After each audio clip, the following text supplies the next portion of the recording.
bonjour. Il me fait plaisir de vous accueillir à Foi et Télévision chrétienne. Notre conférencier, l'abbé Apollinaire Ntamabi Aliro, nous présente la 5e tranche de son enseignement, Comment vivre le carême aujourd'hui. Le carême est comme temps d'accepter et d'être tenté par le diable, mais conduit par l'Esprit Saint. Et nous avons vu la dernière fois comment Jésus lui-même a dû passer par les tentations, parce que, comme Fils de Dieu, il devrait faire tout le parcours du peuple d'Israël. Et parce que, comme Fils de Dieu, il devrait aussi entrer dans ce dynamisme de l'humanité qui est tenté et qui doit vaincre, non pas par sa puissance, mais par la puissance justement de celui qui est la victoire même, qui est le Christ. Et vers la conclusion, on dit se rappeler que Jésus, lorsque il a été tenté avec les 3 tentations, qui ne sont pas seulement les tentations d'une journée, mais qui manifestent toute sa vie et toute notre vie, nous devons toujours nous confronter jour après jour à cette triple relation. La relation avec la création, comment est-ce qu'on utilise les choses créées, la relation avec Dieu comme un Père qui nous aime, puis la relation fraternelle, voir comment est-ce que entre nous vivons, est-ce que nous voulons dominer ou nous voulons créer une communauté. Et on a vu comment Jésus a été victorieux parce qu'il ne s'est pas laissé intimider par le diable. Il n'a même pas écouté. Il a préféré plutôt tailler court avec lui parce que lui, il sait que le diable ne veut pas aimer et il sait qu'il ne doit pas apprendre qui il est à partir du diable. Ce n'est pas lui qui va nous apprendre que nous sommes chrétiens, chrétiennes. Nous le savons déjà depuis le jour de notre baptême.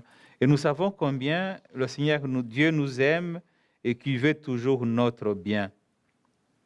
Alors, à la fin de cet évangile de Matthieu, donc le verset 11 du 4e chapitre de Matthieu, qu'est-ce qui se passe? Et ça, c'est très intéressant pour nous autres aussi. Lorsque nous résistons au diable, il s'enfuit de nous. Il fuit. Mais pour qu'il puisse fuir, il faut l'attaquer sur son terrain. Alors souvent, nous fuyons. Le diable te persécute, tu continues à fuir. Si tu ne t'arrêtes pas au nom de Jésus pour te retourner et puis le chasser, il va continuer à te faire courir. Mais quand tu te retournes et puis tu le regardes au nom de Jésus, ce qui se passe aussi pour toi parce qu'il va s'enfuir. Le diable fuit. Et la suite, c'est que les anges viennent servir le Seigneur. Donc, les anges s'approchent et puis le servent. Les anges viennent servir le Seigneur. C'est que dans les tentations pour nous sont une occasion justement de manifester que nous tenons vraiment notre relation avec Dieu, notre relation fraternelle, et que nous prenons les choses comme des objets matériels à utiliser, mais pas de fait en soi. Puis à la fin, nous savons que nous avons le service des anges. Et le Seigneur a préparé pour chaque personne ce que nous appelons l'ange gardien, des réalités que parfois nous oublions. Nous ne sommes jamais seuls dans cette démarche dans le monde. Nous sommes servis par les anges du Seigneur. Mais lorsque les anges s'approchent de nous pour nous servir, nous devons comprendre aussi que nous avons la mission, nous aussi, d'être des anges des autres. On ne va pas devenir comme un être ailé comme les anges, mais on a la mission d'être plus proche des autres. Donc le carême, c'est le temps où nous sommes invités à être plus proches des autres. On s'approche des autres pour les servir, non pas pour les dominer. On s'approche des autres pour leur montrer cette image de Dieu, un Dieu qui non seulement nous aime, mais un Dieu qui veut marcher avec nous, qui veut nous conduire vers le salut. Alors, j'aimerais entrer avec vous dans ce que je pourrais appeler la phénoménologie du péché. Comment est-ce que le péché procède en nous? Comment est-ce qu'on arrive à se laisser tromper par Satan, comme je vous l'ai dit, Satan qui signifie créer la zizanie, le désordre, le diable qui crée les divisions entre les personnes. Comment est-ce que nous arrivons à succomber au mal? C'est que nous avons vu l'autre fois justement le mécanisme que le diable utilise. Il faut se rappeler qu'il nous trouve toujours dans nos fragilités. On est dans une situation de fragilité et puis on se laisse entraîner. Le diable se présente comme quelqu'un qui vient te secourir. Jésus, il a faim et le diable dit, tiens, je suis là pour toi, je suis là pour t'aider. Donc, il profite de telles situations. Et comme vous le savez, on aime dire en psychologie que lorsque tu es triste, lorsque tu es fâché ou en colère, il ne faut rien faire. Parce que si tu agis, tu vas mal agir. Alors, pourquoi est-ce que ça, c'est tout à fait du point de vue humain. Quand tu es dans une situation de précarité, il ne faut pas agir parce que tu risques d'agir non pas selon la volonté de Dieu, mais selon la volonté de l'autre.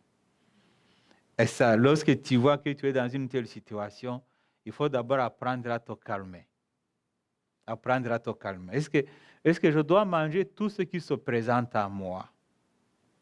Ou je dois d'abord discerner? Tout nous est donné, nous dit Saint Paul, mais tout ne nous est pas profitable. Alors, ce n'est pas parce que tout est devant moi que tout m'est profitable. Alors, le diable, qu'est-ce qu'il fait? Lorsqu'il te voit dans une situation de précarité, il te dit, écoute, tout est ici, mange et bois, divertis-toi. Et c'est ça, nous sommes dans un monde, j'allais dire, de divertissement. Un divertissement.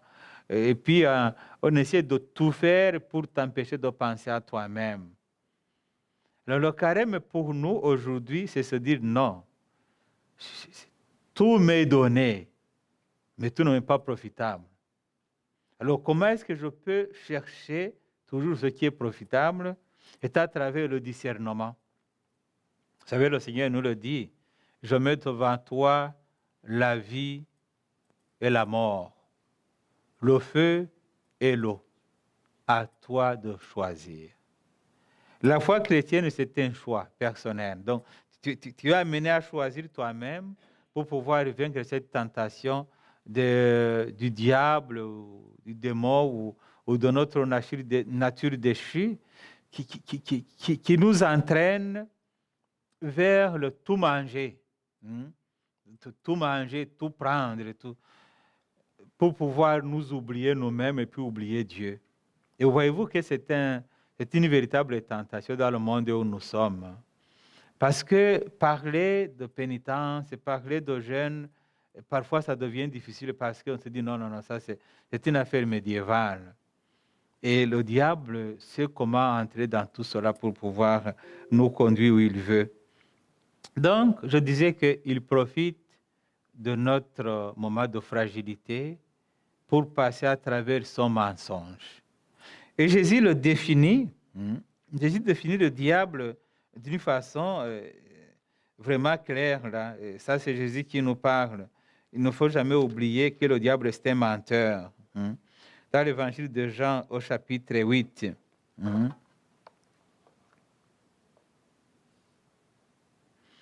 Au chapitre 8, le verset 44. Vous êtes du diable, celui votre père, et vous cherchez à réaliser les convoitises de votre père. Depuis le commencement, il a été un meurtrier. Il n'est pas tenu dans la vérité, parce qu'il n'a pas en lui la vérité. Quand il dit les mensonges, il les tire de lui-même, parce qu'il est menteur et père du mensonge. Ce sont des paroles très fortes. Donc, je disais que le diable n'a rien. Mais il est capable de faire la simulation. Il est de faire la manipulation.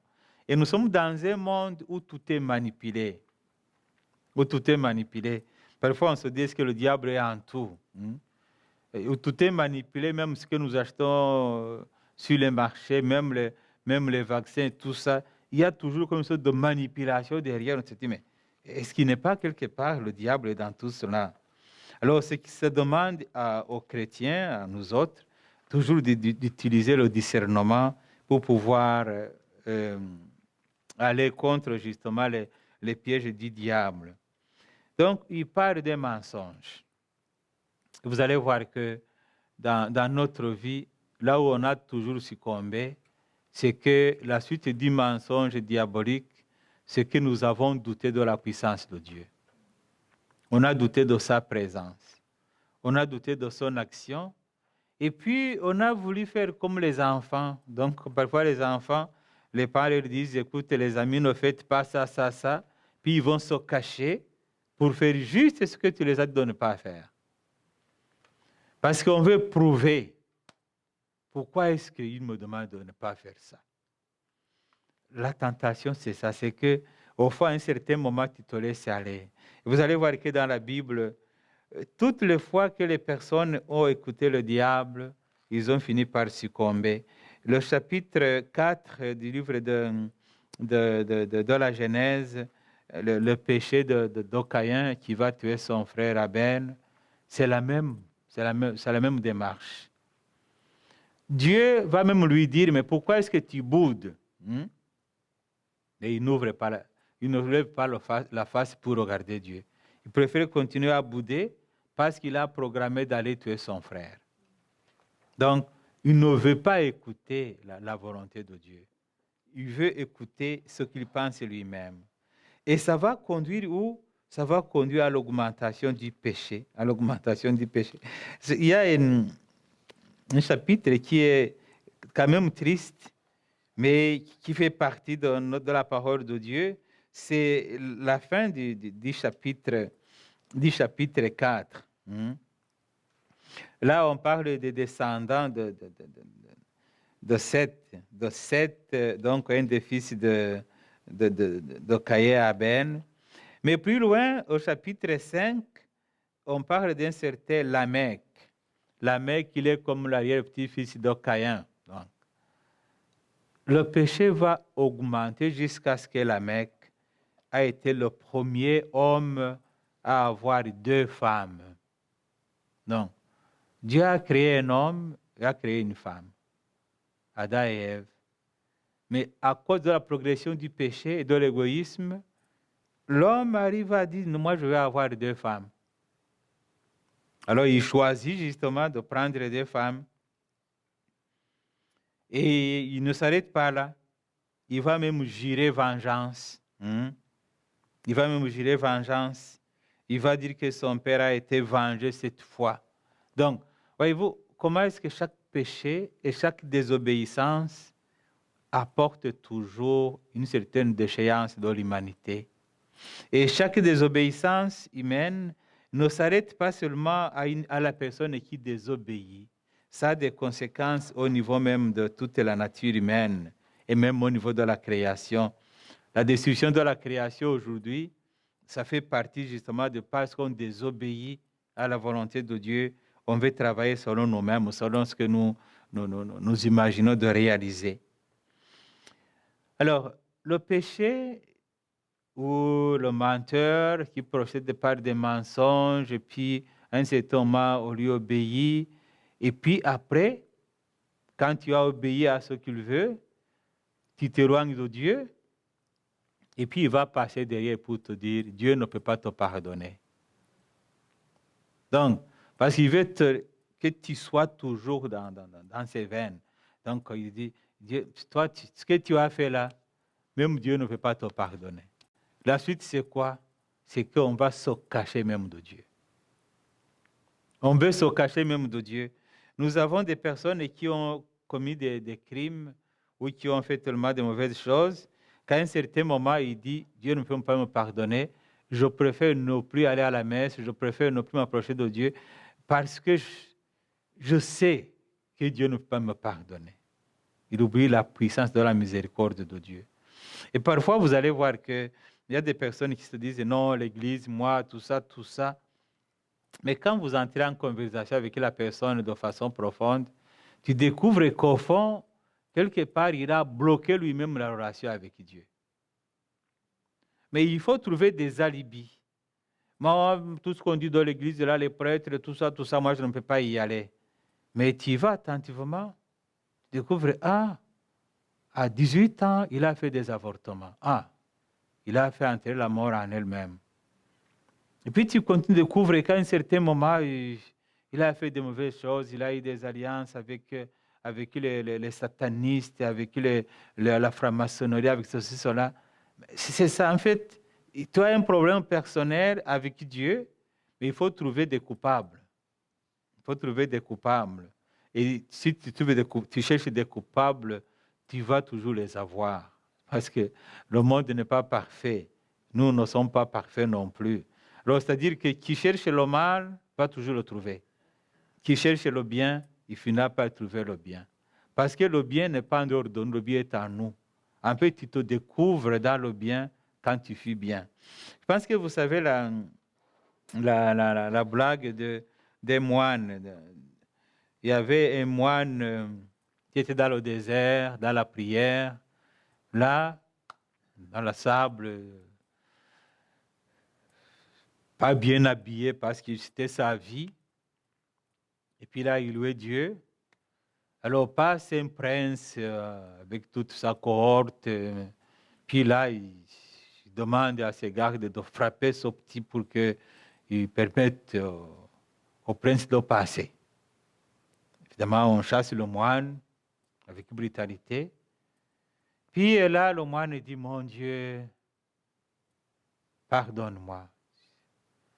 Et le prince dit, mais là, moi je dis que tu es un cochon, et toi tu dis que je suis Dieu. Et puis le moine dit, c'est normal, hein. Qui est plein de Dieu le voit partout, et qui est plein de cochons le voit partout. Non. Donc c'est ça. Donc souvent, quand tu cherches le mal, là, il faudrait se dire que ce n'est pas une projection qui est à moi. Je projette ce qui est à moi à l'autre. Mais si tu cherches le bien, c'est-à-dire que toi-même tu es bien en toi. Et puis alors, tu vas trouver le bien. Alors, quand on voit des personnes qui sont tellement négatives, il faut se dire il y a un problème en toi. Parce que le mal qui est là ne peut pas transformer une personne si dans sa nature, elle fait toujours le bien ou elle cherche toujours à faire du bien. Alors c'est ça. Donc, c'est que avec la progression du mal, quand tu as obéi au mal, la suite c'est quoi? C'est que justement, tu es tenté de te cacher. Tu es tenté de te cacher de Dieu.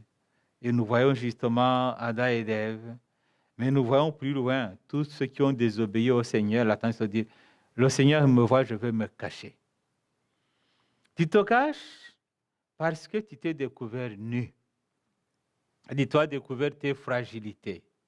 On est toujours fragile, mais parfois on ne le sait pas. Tu le découvres lorsque tu tombes dedans. Tu te dis, mon Dieu, je ne sais pas que si j'étais si fragile. Alors, monter, ça devient plus difficile.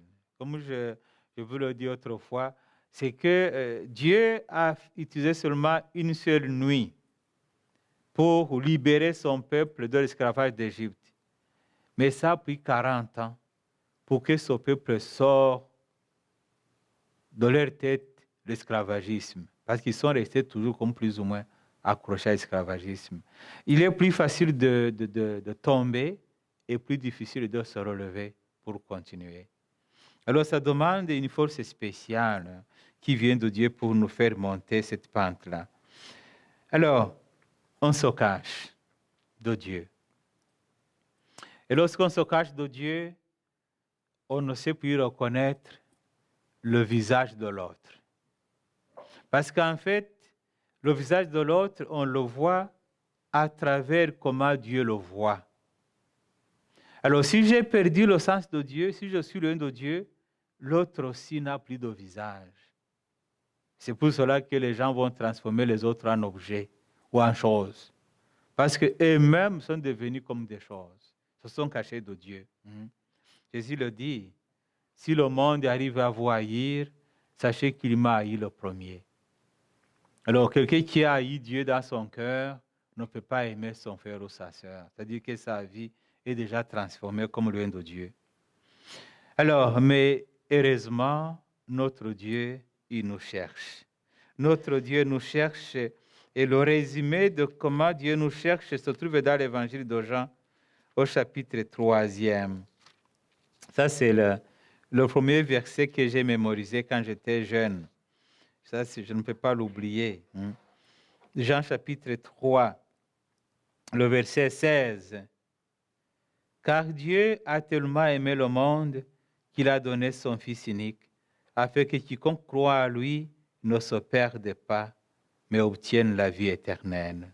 Jean 3, 16. C'est très salutaire pour nous autres. Savoir que plus nous nous détournons de lui, plus lui nous cherche.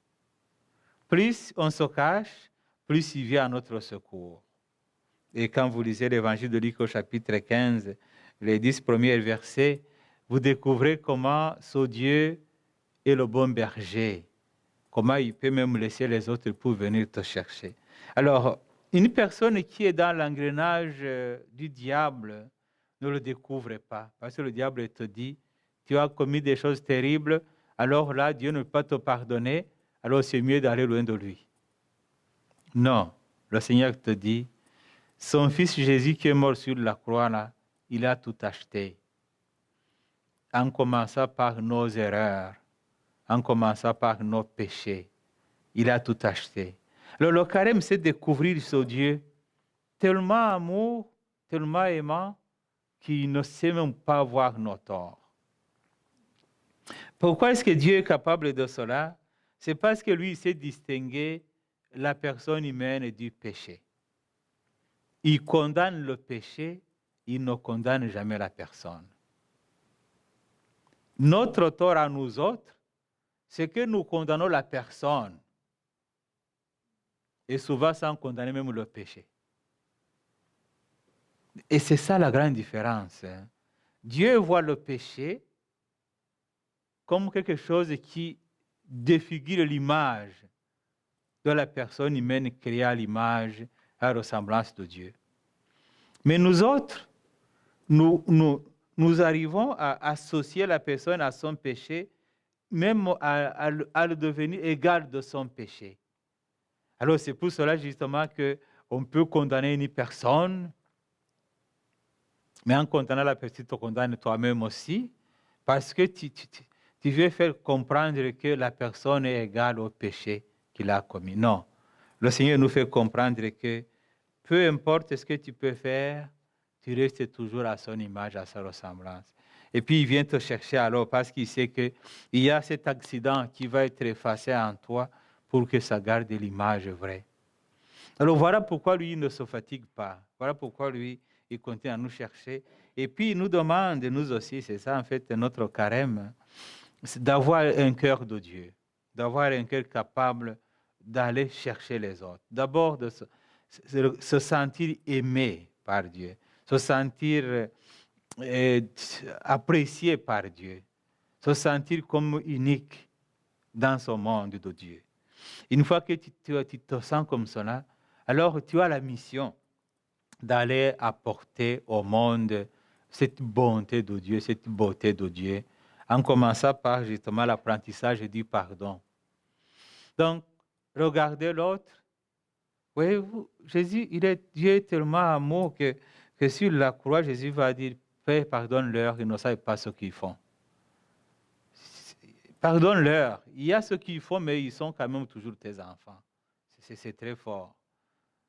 Donc, Jésus ne veut pas associer la personne avec le péché. Il veut dissocier les deux. Il y a le diable, il y a le péché, il y a les torts que la personne a fait, mais cette personne-là est toujours l'image de Dieu.